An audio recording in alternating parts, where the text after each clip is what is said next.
does he know about it? Some of the best I ever saw were the only ones with magic in them in a long line of muggles. Look at your mum. Look at what she had for a sister. And a similar scene takes place in Book 2 after Hermione is called a mudblood by Malfoy. Ron, explaining what mudblood means, says, "There are some wizards, like Malfoy's family, who think they're better than everyone else because they're what people call pure blood. The rest of us know it doesn't make any difference at all. Look at Neville Longbottom. He's pure blood and he can hardly stand a cauldron the right way up." And then Hagrid chimes in saying, "And they haven't invented a spell our Hermione can't do." This is Rowling's counter-argument to the racism in her books. Racists are technically incorrect on the facts, which is weak by itself. You see, when racists say they're better than other people, they don't actually mean more skilled. They mean fundamentally better. They are worth more as people by default. To a Wizard World racist, Neville Longbottom is worth more than 1,000 Hermiones because he is pure blood, so he is better. Whatever reasons racists give for their racism are not the actual reasons at all, they're the excuses for their racism. Racism, as presented by the Harry Potter series, is a conscious decision people make. A character will choose to be racist because they believe in some flawed idea. They have an incorrect belief about the world. Racists say Muggleborns are worse at magic, but look, Hermione is really good at magic, and Neville is rubbish. Therefore, racism is wrong. Now this is a poor counter-argument because it accepts the logic of the racists, it just disagrees with their conclusion. And what does this say to Hermione exactly? You know, if you were bad at magic, Malfoy would be right to be racist about you? It's a good job you do your homework, Hermione. And in fact, when the good characters do agree with the logic of the racism, i.e. house elves are naturally subservient and slavery is the best thing for them, then it's not considered to be racism at all, it's just common sense. In J.K. Rowling's writing, the real bigotry is not, for example, believing in a hierarchical worldview with a natural slave race. Bigotry is more just being rudely incorrect. Racism is first and foremost a bad attitude. And I'd argue that this view of racism, in which it's a thing consciously engaged in with intentional rudeness, is why Rowling is ignorant of her own racism. Now, J.K. Rowling gets to racism not by conscious, rude hatred, but by way of arrogant laziness. She writes about groups of people that she doesn't know anything about. She doesn't do any research or talk to anyone who knows more than her, and so she gets herself into trouble. For instance, a few years ago, Rowling came under fire for writing an article about Navajo skinwalkers on the website Pottermore, which was a site owned by J.K. Rowling that published supplementary material and news related to the Harry Potter universe, before being rebranded to wizardingworld.com in 2019. Anyway, in this article, Rowling states that the legend of the Skinwalker was made up by Native American medicine men in order to demonize real wizards, and this is something that she repeated on Twitter. And Rowling was widely criticized for appropriating a real people's cultural and spiritual traditions to use as props in her wizard stories. And the way she uses them is basically to say that their historical beliefs were made up by people who were jealous of her real wizards. Rowling's laziness really takes center stage in the series of articles introducing the other schools of the wizarding world. For instance, the Japanese school is called Mahuta Koro. Now that might not sound right to you, but that is the pronunciation guide given on the website. So this name is what you would get if you used Google to translate the Japanese word for magic and the Japanese word for place, and then combined them with no regard for grammar, and then pronounced it wrong. This article starts out, "This ancient Japanese school has the smallest student body of the 11 great wizarding schools." But does it? Because that's weird. About twice as many people live in Japan than in the UK, which also has its own wizard school, so why does their school have fewer students?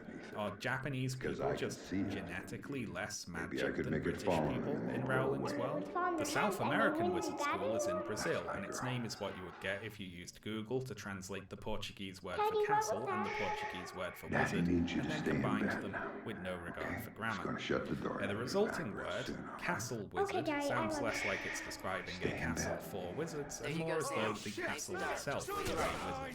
It's also named in Portuguese, despite the school predating the Portuguese colonization of the Americas. So what happened there? All this might seem nitpicky, but these are the sorts of questions you need to think about if you want to write about other people's cultures and histories. Rowling gets herself into trouble here because she just lazily makes it up as she goes along. Case in point from the Harry Potter series, the Scottish-Chinese character Cho Chang, whose name is made up of 2 Asian surnames, which depending on how you translate them are possibly from different countries even. It'd be like calling a European character Lopez Schneider or something. Now, there's been a lot of criticism of Cho Chang and a lot of wondering about how Rowling came up with the name exactly, but I know I can solve that mystery today. You see, Rowling often names things in her books using word association. So she comes up with some words associated with the thing she's trying to name, and then constructs a name out of those. So what do I call this grim old place? Grim old place. Are you there? Where do the goblins keep their ingots? In Gringotts.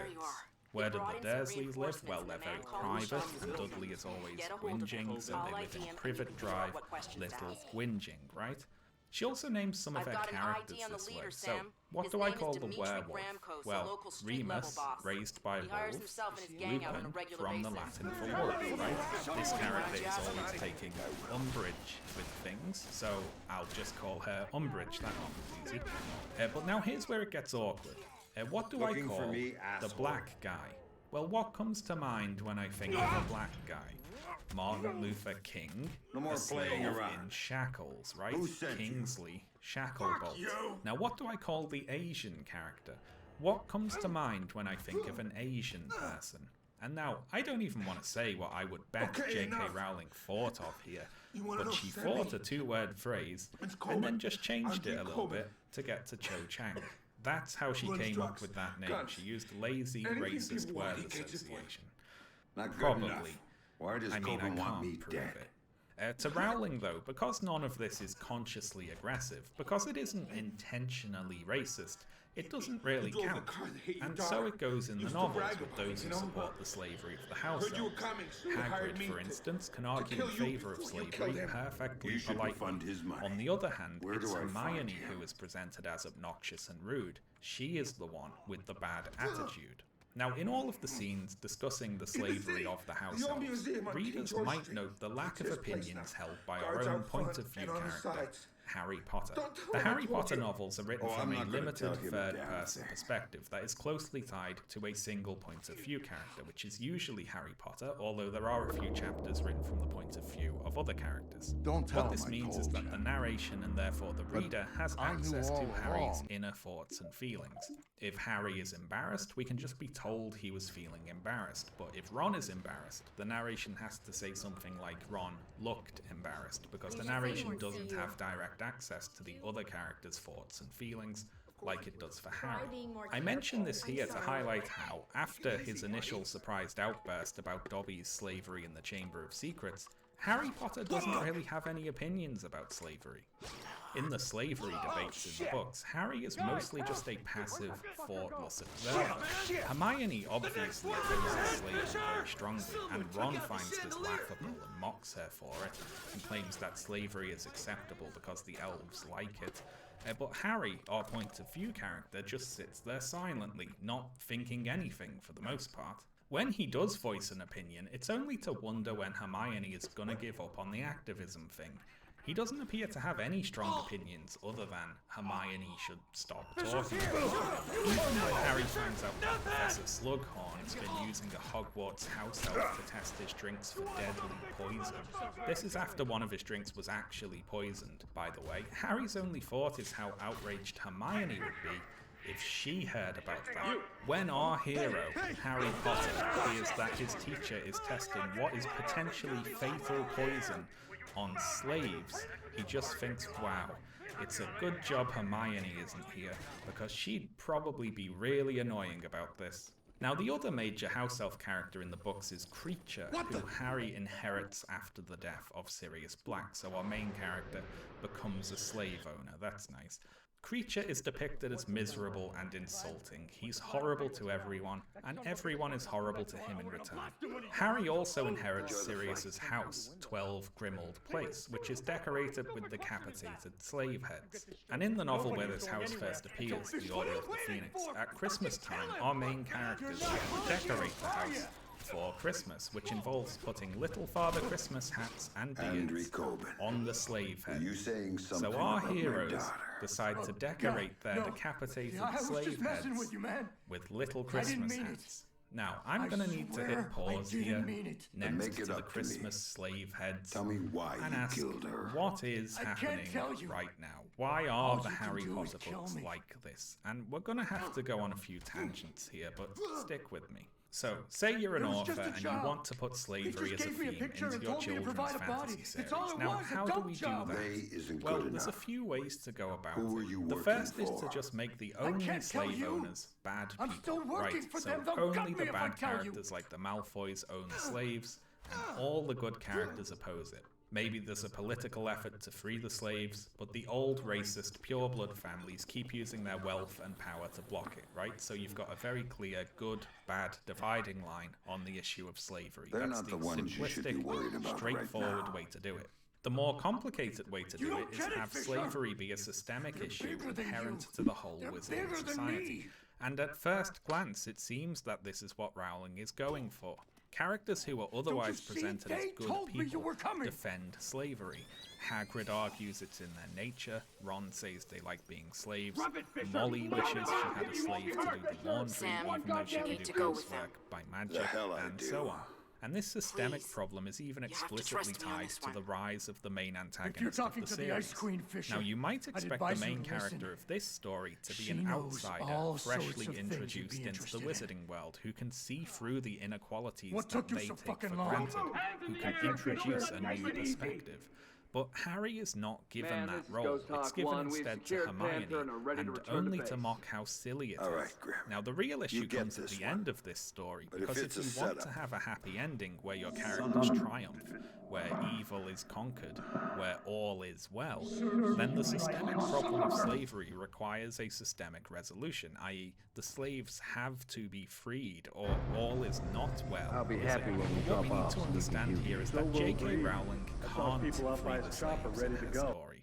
This is the reason she has to backpedal slavery into not being that bad, because after she introduces it, she can't fundamentally change it, and she can't do that because of her real-world political beliefs. And to understand those, we need to talk about neoliberalism. Now, whenever the politics of Harry Potter are brought up online, someone will post this screen cap from an image board where the author of the post lays what they see as the failings of the Harry Potter story at the feet of J.K. Rowling being, quote, a liberal, centrist Blairite who doesn't really believe in anything. But is this accurate, and what does it mean exactly? So, very quick. In 1979, Margaret Thatcher came to power in the UK. Yes, sorry, we're doing this. Her government was in power throughout the 80s and enforced and oversaw a national political realignment. Previously, in the period after World War II, the UK instituted various welfare reforms paid for by high taxes, a national healthcare service was established, there was wide support for trade unions, and various industries and services were nationalised, that is, brought into public ownership. Now, Thatcher's government can be characterised as a total shift away from all of this. Unions were broken up, national industries and services were privatised and sold off, there were tax cuts for the rich, and there was a whole bunch of financial deregulation. This was a philosophy of smaller government, of diminishing collective action, and a greater emphasis on individual responsibility. Thatcher even once stated, quote, "There is no such thing as society. There are individual men and women, and there are families," which, of course, doesn't make any sense. Now, after Thatcher came to power, there were 18 years of Conservative rule in the UK, and this led to Tony Blair rebranding the Labour Party to New Labour and shifting the party to the right to appeal to Conservative voters. So Blair abandoned Labour's previous support for renationalisation and embraced the free market. He moved away from seeking an equality of outcome and towards a supposedly meritocratic equality of opportunity. Everyone should have the opportunity to succeed. He basically said to the Conservatives, "We are not going to fight you on how the economy should fundamentally be organized. You win. We give up. We now have the same aims in that regard. We're no longer going to be seeking any serious structural change. We're going to keep things organized as they are.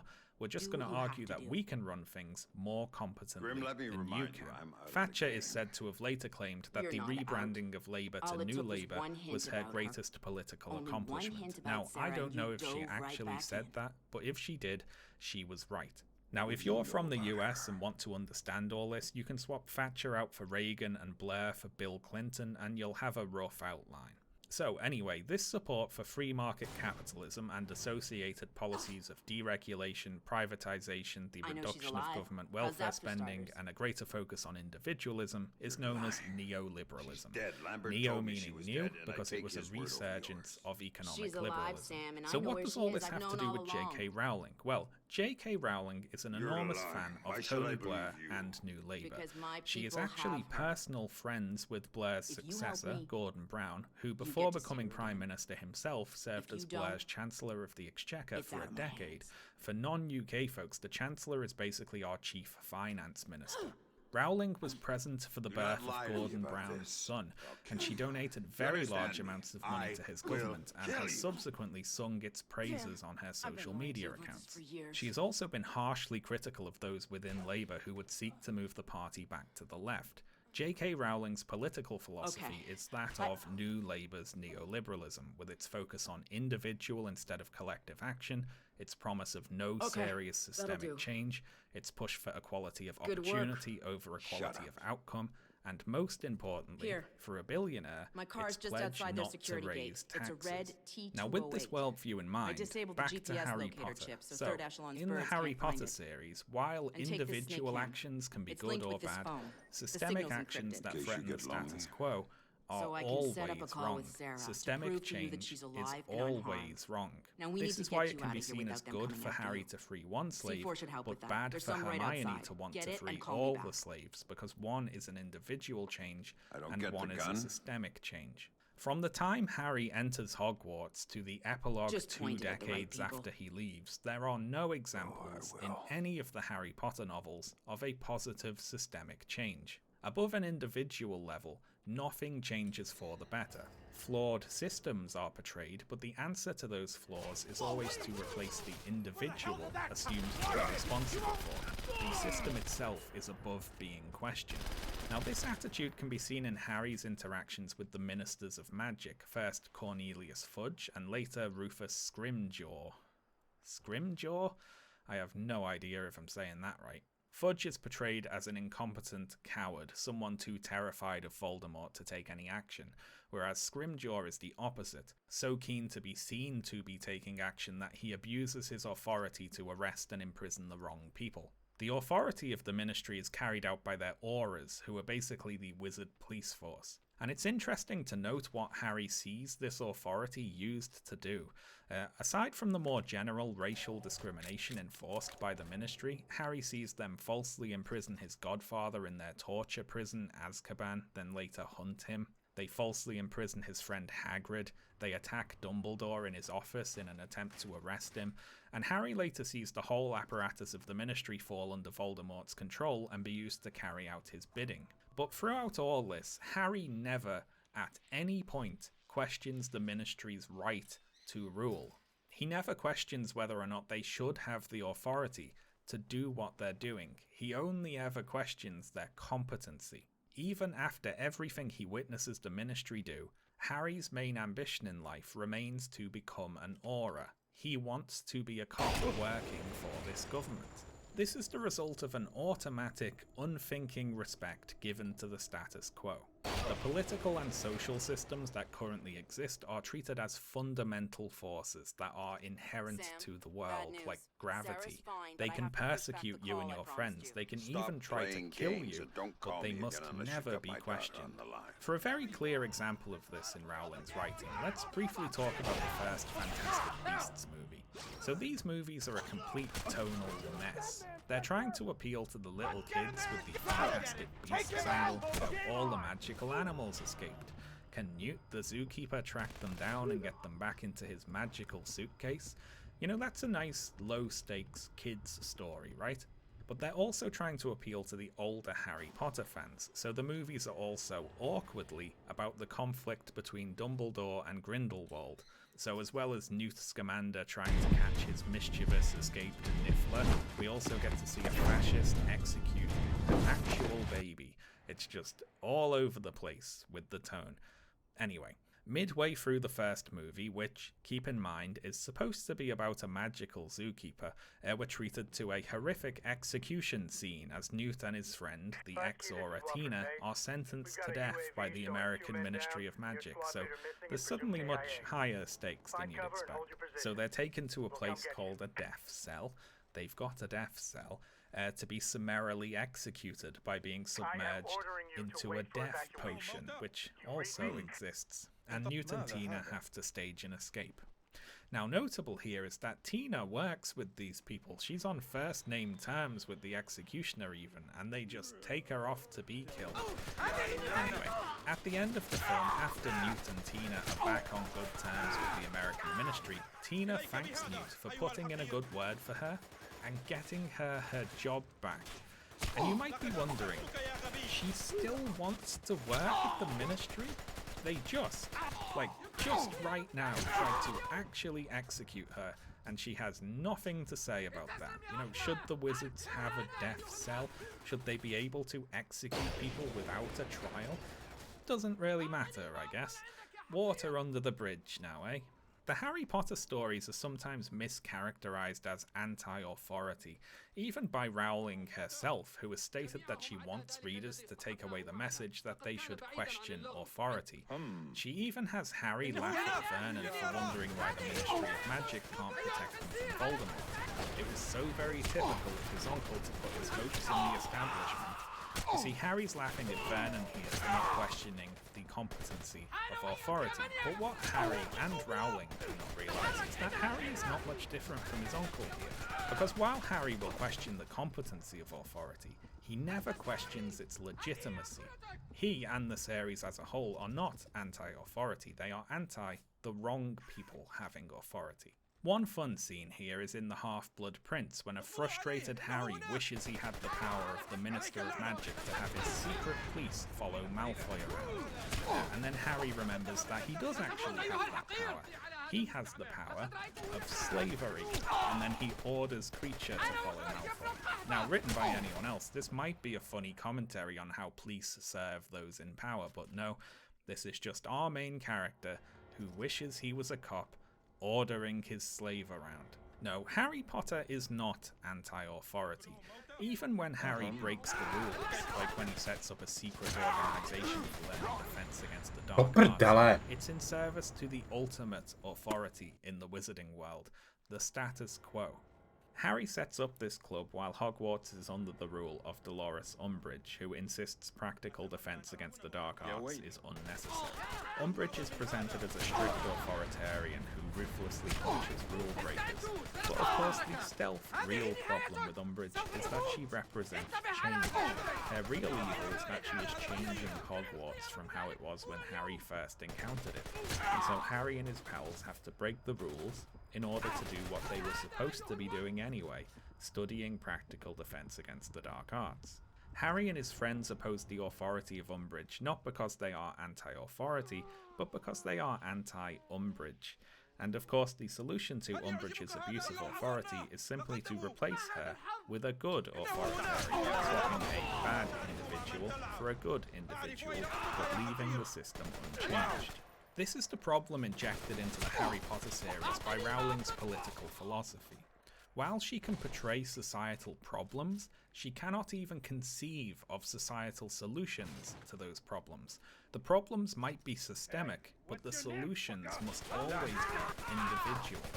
Allow me to go on another tangent within this tangent and talk about the casual vacancy. So The Casual Vacancy is the first novel written by Rowling after the publication of the Harry Potter novels, and is very useful for us here for a couple of reasons. Firstly, it's an explicitly political novel set in the real world. It is centered around local council politics. Secondly, it is explicitly a novel for adults. It contains depictions of domestic violence, sexual assault, child abuse and neglect, suicide, self-harm, and so on. So if your response to any of my criticisms of Rowling's writing in Harry Potter is that Harry Potter is for children, well, that doesn't apply to The Casual Vacancy, which is very much not meant for kids. The Casual Vacancy is set in Pagford, a fictional, stereotypical, picturesque English village. And the political plot of the novel is concerned with the border between Pagford and a nearby larger city.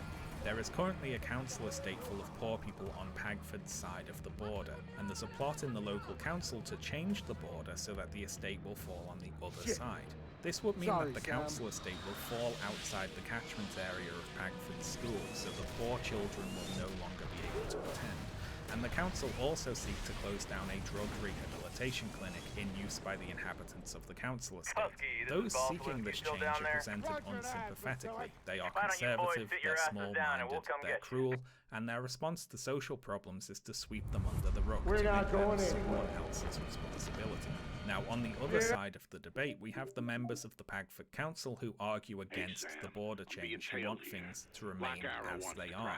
Now, principal among these is Barry Fairbrother, who himself was born on the council estate before attending Pagford's fancy school, studying hard, and becoming a bank manager. So he is a living example of the opportunity he's trying to preserve for the other inhabitants of the estate.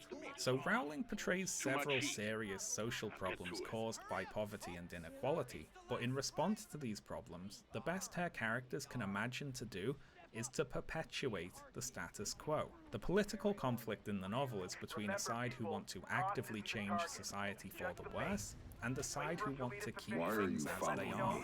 There is no one who argues that the system should be changed for the better. Even if the more sympathetic characters win, all they will achieve is a continuation of the current state of affairs, along with its rampant poverty and inequality. But in Rowling's world, there can be no systemic solution to poverty, because poverty is unchangeable. It's simply a fact of life. There can only be the individual opportunity to escape it.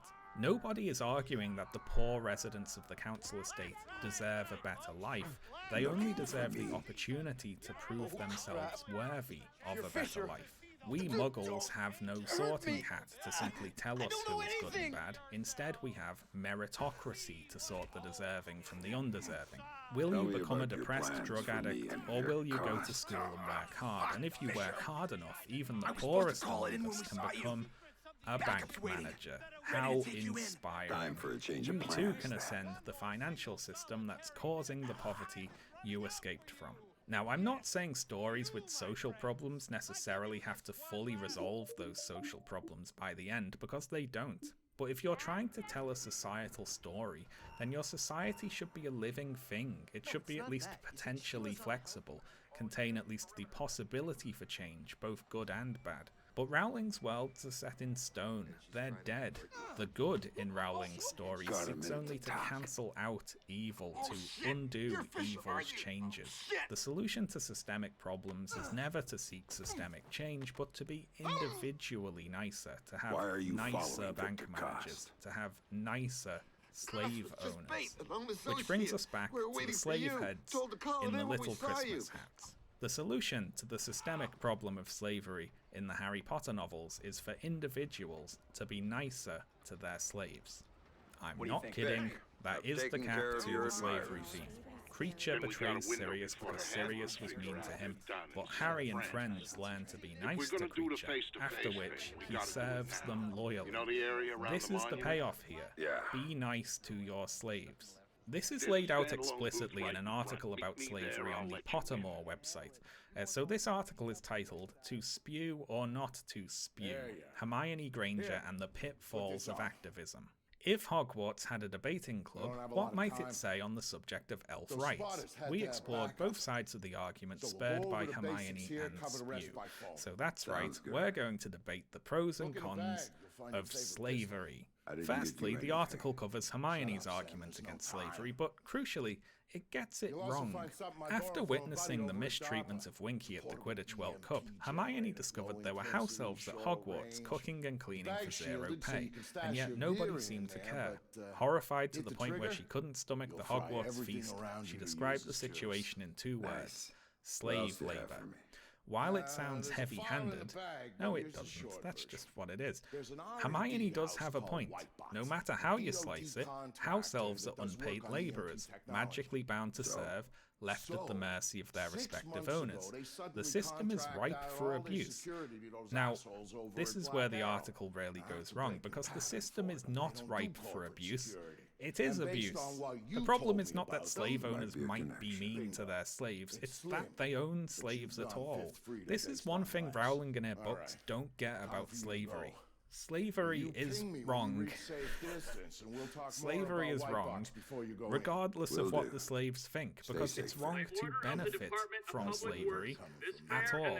The article then goes on to list the arguments in favour of slavery, and it says, Miss Granger is at best overzealous, and her goals are at worst unattainable. Hermione may have meant well, but at the same time did end up dragging a peaceful group into a political battlefield just because she felt that's what they should want. Was she helping or interfering in a culture she didn't understand? Oh boy, haughty old Hermione bringing politics into everything, even our peaceful system of slavery. On the subject of Winky, the freed slave who becomes a depressed alcoholic, the article says, is it right exposing elves to such a fate? From here it seems downright irresponsible. Even if the long-term good outweighs the bad, the state of poor Winky ought to be a bigger cause for alarm. Now, I don't know what to say here about this article arguing that it's irresponsible to free slaves, so I'm just going to move on. The article summarizes its arguments by saying that even when people are well-meaning, there's always the risk of doing more harm than good, and that Hermione ought to be careful. Tricking elves into freedom is arguably as unethical as enslavement. When Sam came to me for help, This article doesn't exist anymore, by the way. They took it down for what I hope are obvious reasons. Anyway, the article concludes with its message about being nice to your slaves. Before we go, let's consider Kreacher. Think of how he changed when treated with kindness by his new master, Harry Potter. Previously, he'd been bitter and unpleasant. Not to mention a liability to his previous owner. Had Sirius treated him a little better, things might have worked out differently. Dumbledore was right. Being kind to Kreacher was in everyone's best interests. I think we need a palate cleanser after that, so allow me to briefly tell you a different story.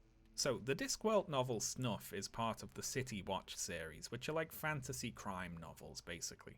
In that book, Sam Vimes, the commander of the City Watch, is on holiday in the countryside when he uncovers evidence of a plot to enslave goblins and force them to work on tobacco plantations. So the crime to be solved in this crime novel is the slavery of a sapient magical race. Now, most people on the Discworld think of the goblins more as pests than as people. Goblins are small and weird, and they have cultural and spiritual practices that are difficult for outsiders to understand. For instance, they store all of their bodily secretions in little pots that they carry around. The dominant society of the Discworld is undergoing a change akin to our Industrial Revolution, with the advent of technologies like trains and wireless communication, and this society does not see goblins as useful. It sees them as outsiders, as savages, and they're treated like vermin. So when Vimes arrives in the countryside for his holiday and finds that the local pub is called the Goblin's Head, and that there is an actual stuffed goblin head mounted on the wall, he doesn't think too much of it. After all, it's only a goblin, isn't it? If there's a hierarchy of cultures on the Discworld in terms of power they have and respect they receive, the goblins are very much on the bottom. And intelligently here, Pratchett shows how the attitude that the goblins are somehow lesser beings has even been accepted to a degree by the goblins themselves. Notably, we're told that when a group of goblins was rounded up to be enslaved, they went passively and did not fight back. As Vimes begins investigating the murder of a goblin and then later the slavery of the goblins, however, he has cause to interact with them. And in the course of these interactions, he realises that rather than being vermin, they are thinking and feeling beings just like him. He speaks to a goblin who is air quotes civilized. She can speak his language and play the harp. And on talking to this goblin, they come to the realization that they are people. Vimes remembers the goblin head mounted on the wall of the pub, and he thinks to himself, someone is going to burn. And then just a few pages later, Vimes goes to the pub, puts the landlord in a headlock, and tells him that if he doesn't take the goblin head off the wall, then he's going to set the building on fire. And I can't tell you how cathartic this was to read after slogging through 7 novels of Harry Potter's passive, uninterested acceptance of the world as it is. Imagine a hero who gets actually angry at injustice and then does something about it. What a treat. Also, goblins don't have rights in the Discworld. There's nothing illegal about rounding up goblins and shipping them off somewhere. But that doesn't matter. It doesn't matter if it's legal or not, and it doesn't matter if the goblins protest or not. Snuff says slavery is still a crime. Now, Snuff ends, spoiler alert, with goblins being granted rights and protections under the law. Because obviously, if your story is about a systemic injustice and you want your heroes to triumph and have a happy ending, then that injustice needs a systemic correction, and of course the goblin's head comes off the wall of the pub. Now I don't know if Snuff was intended to be a response to Rowling's house elves at all, but the bit with the stuffed head mounted on the wall certainly makes it read as though it is. If Rowling had written Snuff, Vimes would save the one goblin he met who could play the harp, and the rest of them would still be on the tobacco plantation. Actually, the first Fantastic Beasts movie has just such an ending. In that movie, Newt Scamander makes a muggle friend, Jacob, who works in a canning factory. It's the only work he can find, and he hates it, and it's miserable. Him and his fellow workers are, as he states, dying in there. Working in the factory, quote, crushes the life out of you. Jacob's dream is to open his own bakery, but lacks the funds to do so, and can't get approved for a loan by the bank. Then at the end of the movie, Newt Scamander gives Jacob a bunch of magical silver eggs, which he uses to set up his bakery. He also leaves him a note saying he's wasted in a canning factory. But I was thinking during these scenes, what about these other guys still working at the canning factory? Don't they have dreams? Don't they have things they'd rather be doing than toiling away in the canning factory? Where are their magic eggs exactly? I guess it's their fault, really, for not also making a magical friend who can give them some magical money. And ultimately, the world still needs things canned, doesn't it? So back in the factory, you lot. We've already selected the one special person among you who is worthy of a better life. Anyway, I want now to ask a question. The excuses that Rowling's characters give for keeping the elves in slavery, they like it, it's the best thing for them, if we set them free they just become troublesome drunks. These are obviously similar to real-world excuses for the continued enslavement of groups of humans. These were arguments once made about the supposed dangers of freeing enslaved black people in the United States, for instance. Now, Rowling would argue that the elves in her books are not supposed to be a commentary on any real-world instances of slavery, but my question is, does it matter what the intention was here? And I'd argue no, it doesn't. If the similarities exist, they exist, regardless of what the author's intent was. And with that said, I think it's time to talk about Rowling's goblins. Now, Rowling's goblins have been widely criticised as anti-Semitic, appearing as they do similar to anti-Semitic stereotypes of Jewish people. They're greedy, they're untrustworthy, they run the banking system, and the Harry Potter people didn't do themselves any favours in this regard by having a large six-pointed star appear on the floor of Gringotts in the first movie. That was unfortunate, wasn't it? You didn't want to edit that out, no, throw a rug over it or something. Now, of course, many fantasy stories use fantasy races as stand-ins for groups of real humans. I talked in a recent video about the Discworld's dwarves, for instance, being used to both explore LGBT issues and conflicts between the moderately religious and the more hardline religious. Star Trek, as another example, uses fantasy races to comment on particular real-world issues. Think of the alien race who are half white and half black, but still discriminate against one another and are used in a rather heavy-handed way to highlight the absurdity of racism.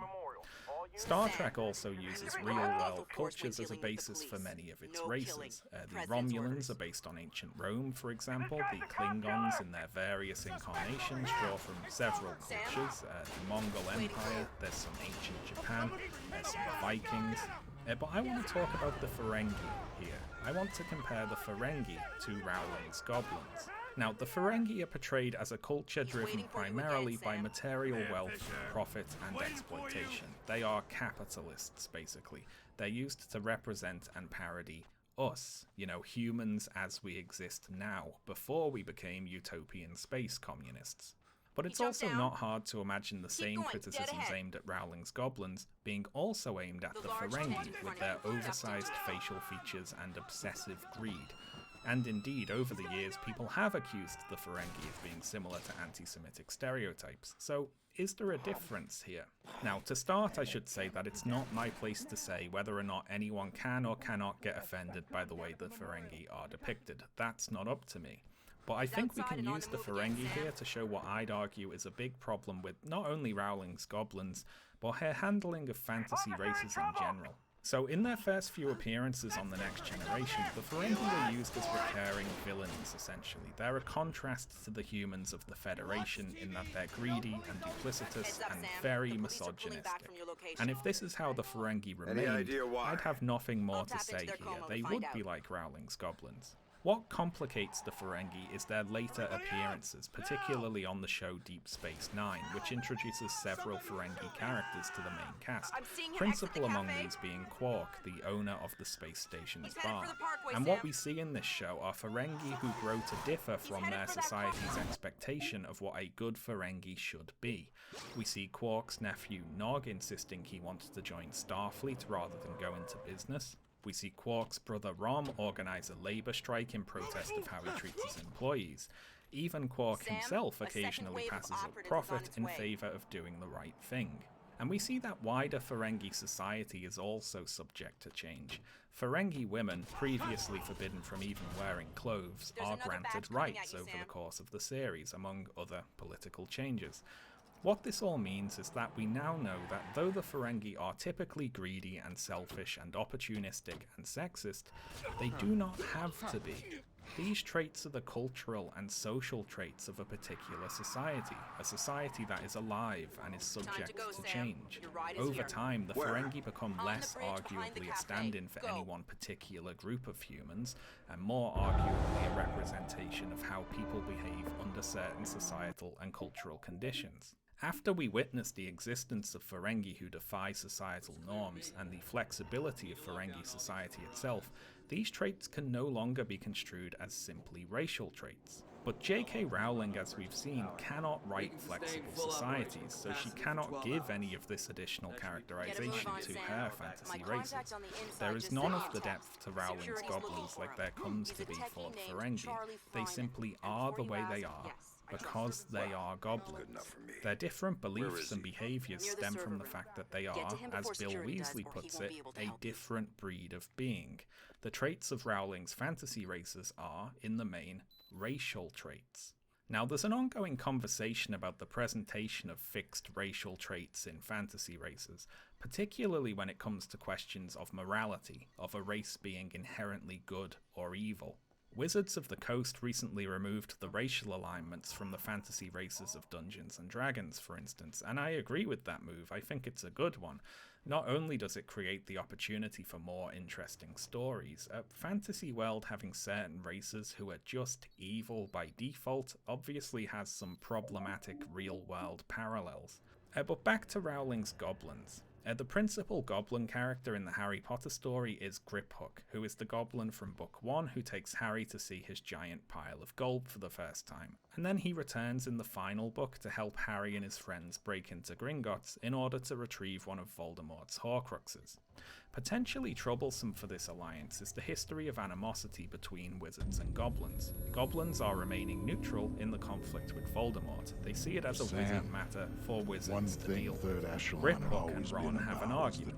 Griphook complains about the fact that wizards treat goblins as second-class citizens, and Ron counters that the goblins aren't perfect either, and have metalworking secrets they refuse to share with the wizards or whatever.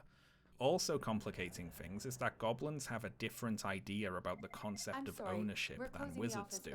For goblins, whoever first creates an object is the owner, and subsequent purchases are basically rentals, meaning the goblins see goblin-made objects like the Sword of Gryffindor as belonging to the goblins. So what a tricky situation our heroes find themselves in. However, are they going to convince Griphook to ally with them, considering all their differences and the history of division between goblins and wizards? And the answer is, they don't. Harry gets Griphook to work with them temporarily by promising to give him the Sword of Gryffindor, but intends to betray him and keep the sword until Voldemort is gone. Griphook likewise betrays Harry and steals the sword midway through the mission before abandoning him. And then despite that, Harry and his friends successfully attain the Horcrux and escape anyway. So what was the point, we might wonder, of all that stuff about the division between goblins and wizards? You know, here's a history of racial conflict, some racial differences that prove to be irreconcilable, and then it doesn't matter anyway. It's set up like Harry and his friends are going to have to find some way to navigate this conflict in their world, but then they don't. They fail at that. But then they still succeed at their ultimate goal anyway, so it didn't matter. It's almost like Rowling's in two minds about the politics of the fantasy races in her novels. She clearly wants those elements in there, otherwise they wouldn't be in there, but she doesn't want them to actually mean anything or affect the plot in any significant way. What Harry Potter is really missing is a good old council scene. Right? So there's a big evil threat to the world, once thought defeated but recently resurgent, and to defeat it is going to take unity and cooperation. However, the peoples of the world are divided. They bicker amongst themselves, and their divisions are exploited by the evil antagonist in order to facilitate his return to power. Now, in Lord of the Rings, Sauron is defeated in a strictly mechanical sense by throwing the ring into Mount Doom, but that act is only possible after the story resolves those previous divisions that it set up. So Rohan needs to be saved. Rohan needs to answer Gondor's call for aid. Legolas and Gimli need to become friends. The Alliance needs to mount a last stand to draw Sauron's forces out of Mordor. Only then is it actually possible to defeat Sauron. In Harry Potter, similar elements are set up in their conflict with Voldemort, but then they just don't pay off. The slaves aren't freed, non-human races aren't given equal rights, the goblins remain neutral, Harry and Griphook betray each other, nothing changes in the world, but then they just win anyway. A lot's been said about the disappointing ending of Harry Potter, but like a lot of disappointing endings, it's not that the author was writing a good story and then just messed up at the conclusion. Rather, it's the point at which you're forced to realise that you're never getting a payoff to a lot of what was set up. It's where you have to realise that you've just been reading a disappointing story. There's a scene at the end of the last Harry Potter book after the defeat of Voldemort, which is like a peek into an alternate universe where the story was actually good. McGonagall had replaced the house tables, but nobody was sitting according to house anymore. All were jumbled together. Teachers and pupils, ghosts and parents, centaurs and house elves. Now this could have been a very powerful image. If defeating Voldemort had meant defeating his supremacist ideology and achieving equality, this scene with all the different people and races sitting where they like, segregated, would have been a fitting conclusion. But the Harry Potter series we have never earns this ending. None of these themes end up being important at all in Harry's final confrontation with Voldemort. The centaurs join the final battle not because anything has changed for them, but because Hagrid nags them, basically. The house elves join the final battle, led by Kreacher, not because anything has changed for them, but because Harry is just such a nice slave owner. And as for Harry and Voldemort, Rowling has them talking primarily about wand mechanics. You see, Voldemort previously couldn't kill Harry because their wands share a core or something, so he sought out the Elder Wand, the most powerful wand in the world, in order to finish Harry off for good. The problem is the Elder Wand will only obey its master, and that isn't the person who's holding it, that's the person who defeated its previous owner. Voldemort thinks he is the master of the wand because he killed Snape, who killed Dumbledore, who was the previous master of the wand. Harry thinks he is the master of the wand because before Dumbledore was killed, he was disarmed by Draco, who was in turn later disarmed by Harry at Malfoy Manor, an event for which the Elder Wand was not present. So, the question is this: does the Elder Wand somehow know that Harry took Draco's wand from him even though it wasn't there? And will the Elder Wand therefore not work when Voldemort uses it to try to cast a killing curse Right at about Harry? then, And the things answer started is, getting of course, complicated. who For cares? some reason, Why Sarah is this what Harry and Voldemort are talking about in their final showdown? 7 novels of conflict, and their final fight is decided upon by the inscrutable, just introduced mechanics of a sentient magical stick. They may as well have flipped a coin to decide who wins the final fight. So the stick decides in Harry's favour, and Voldemort's spell bounces back at him and kills him. He goes out pretty much the same as Gilderoy Lockhart, trying to use Broken Wand. That backfires and hits him instead. Harry has no active part in any of this. He's just a prop off which Voldemort bounces a spell, exactly the same as when he was a baby.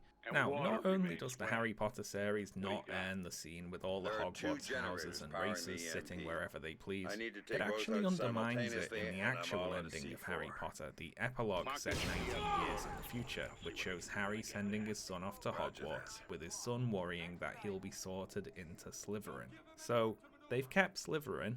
They've still kept Slytherin there. Now, I know it's an old joke, why doesn't Hogwarts just get rid of the evil house? But they definitely should have after the fall of Voldemort, when the entirety, all of the Slytherin student body either fled or joined Voldemort. But more than just Slytherin, they've kept the segregation of the school children. The desegregation was just a one-day affair, I guess, and I suppose the house elves got a 15-minute break after Voldemort was killed, and then it was back to work. Actually, the final sentence of the final novel, prior to the epilogue, is Harry wondering if he can get Kreacher, his slave, to bring him a sandwich. Anyway, this epilogue, where all the characters have paired off and had a dozen kids all named after the characters who died in the series, is embarrassing to start. It's worse than the cringiest fan fiction. But it's also depressing, because it reveals to us that nothing has changed in this world. This is presented by Rowling as though it's a good thing, but in reality the ending of Harry Potter is even more dismal an ending than in 1984. Slavery was not ended, equality was not achieved, we're still segregating the school children according to supposedly innate characteristics. We learned nothing basically, but now it's 19 years later and my scar is not hurting, so all is well. Harry Potter is ultimately not the right character for the story he's in. Harry, as a mostly passive audience point of view, works in the first few novels, but as the series goes on and Rowling fully reveals all the problems inherent to the wizarding world, Harry's passivity becomes an unintentional, tragic flaw. We learn in The Cursed Child that an adult Harry has become the head of magical law enforcement.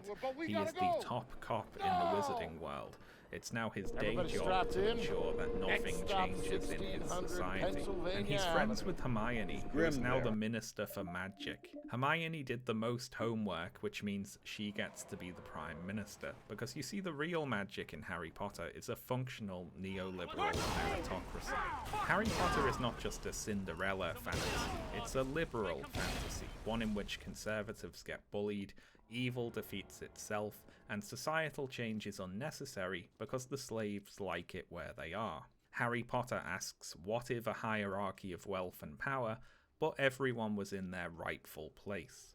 Now, before I leave today, there's still one very pressing question that we haven't answered. Why didn't the wizards stop Hitler?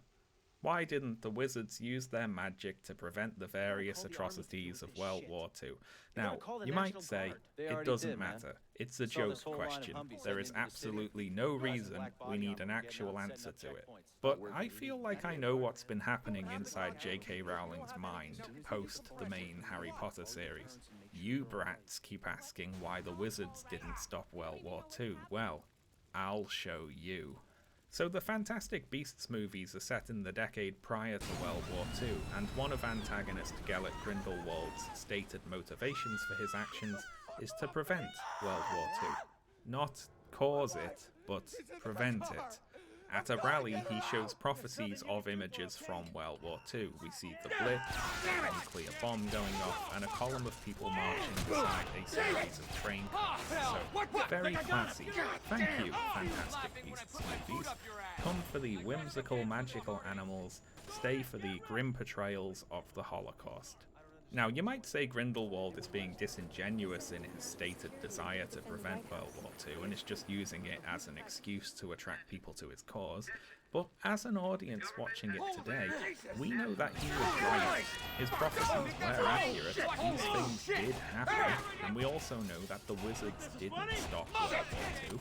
And this isn't some dangerous butterfly effect messing about with the time machine stuff. These events are future events for the characters in the story. There's no reason they shouldn't want to prevent this, but the only person who even claims to want to prevent it is the bad guy. Now what this means is that when Dumbledore and Newt Scamander and their fantastic beasts are fighting against Grindelwald, they're fighting to save World War II and make sure that it happens. This is the anti-change ideology of the Harry Potter series taken to its logical endpoint, right? The wizards didn't stop Hitler because stopping Hitler is wrong.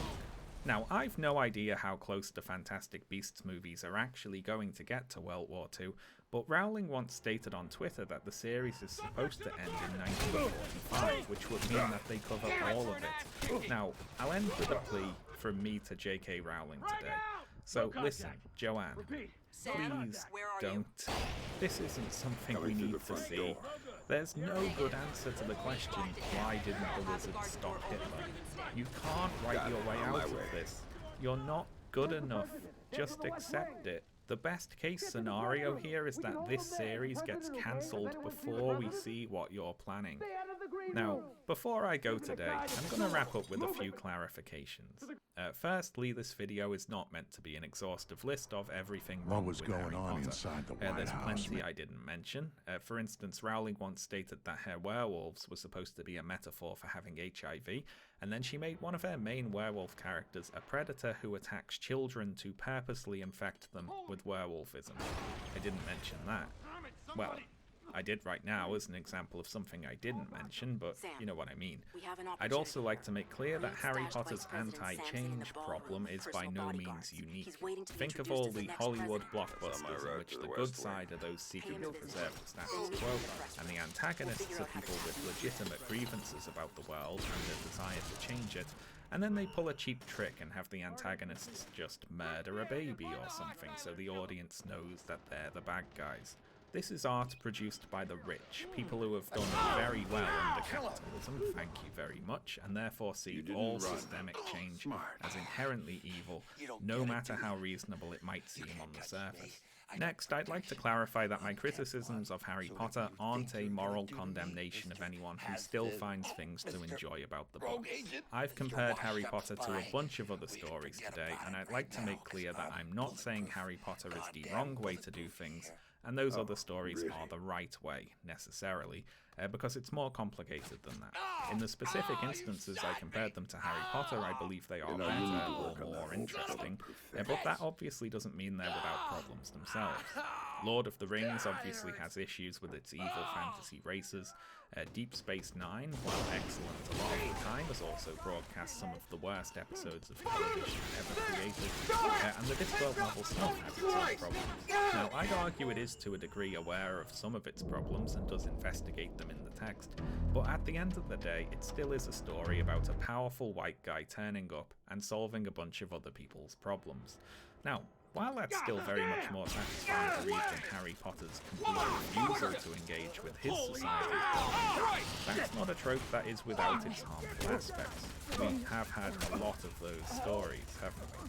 So yes, if you still like Harry Potter, don't worry, I'm not saying you're a Slytherin. Thanks a lot for watching today, folks, and thank you especially to my supporters over on Patreon, some of whom should be scrolling by right now. Patreon backers get early access to all of my videos, so if you'd like more videos like this one, and also early access to those videos, please check out the Patreon link below. Right, that's all from me today, folks. I'll see you next time. Podporuj svůj imunitní systém s Actimelem každý den. Stay strong. In position now! Wait for my signal, then take her security down. Hey! Right! Variety music producer Farzan Fard for the equivalent of a little over $400,000 US.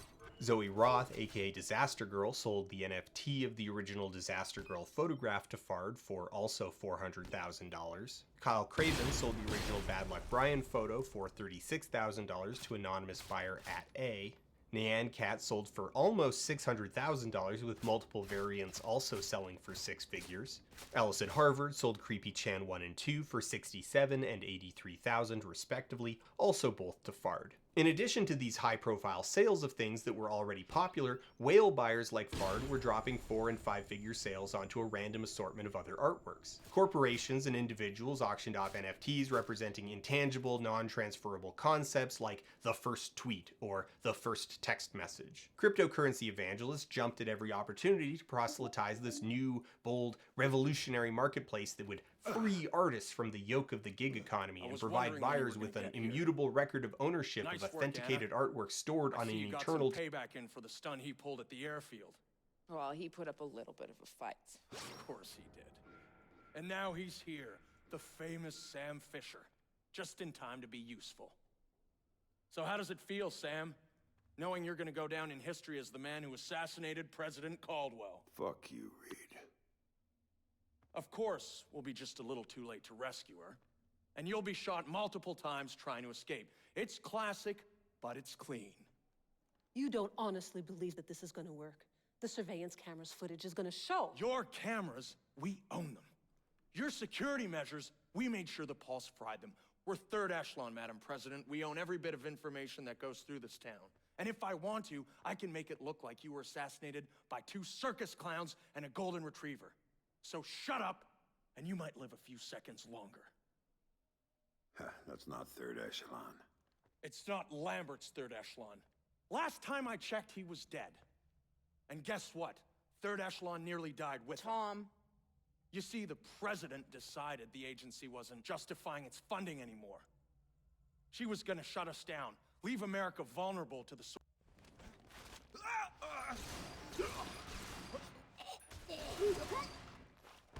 Madam President, are you all right? Yes, I'm fine, thank you. son of a... That was a close You've got call. maybe 2 minutes before the army takes back the White House. Make them useful. How did Megiddo get to you? You don't want to know about Megiddo, you want to know about your daughter. You don't get to talk about my daughter. You still don't get it, do you? Sarah didn't matter. Threatening her was just a way to get to you. And leveraging you was a way to get to third echelon. And third echelon, that was a way to get what they wanted out of the White House. You're the mole. You're the one Lambert was worried about. Very good, Sam. You finally see. You son of a bitch! You cost me 3 years of my life. 3 years when I thought my daughter was dead. Move! Move! Drop your weapon on the floor now! Captain, thank you for rescuing me. Now, I don't see anyone else here but us, and I'm sure you don't either. Oh, ma'am. Let's get you out of here. Thank you. Oval Office is secure. We have the president. POTUS is safe and secure.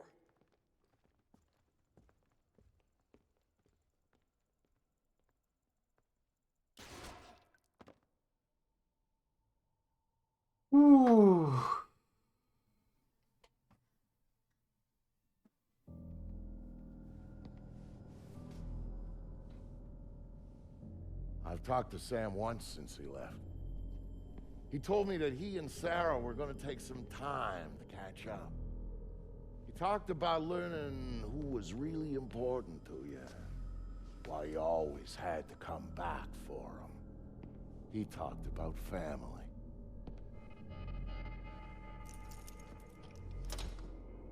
And you know what the last thing he said to me was, just before he hung up? Vicky said, "Thanks for everything. I love you like a brother."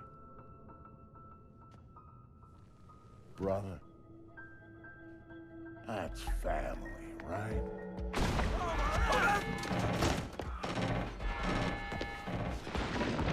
Yeah.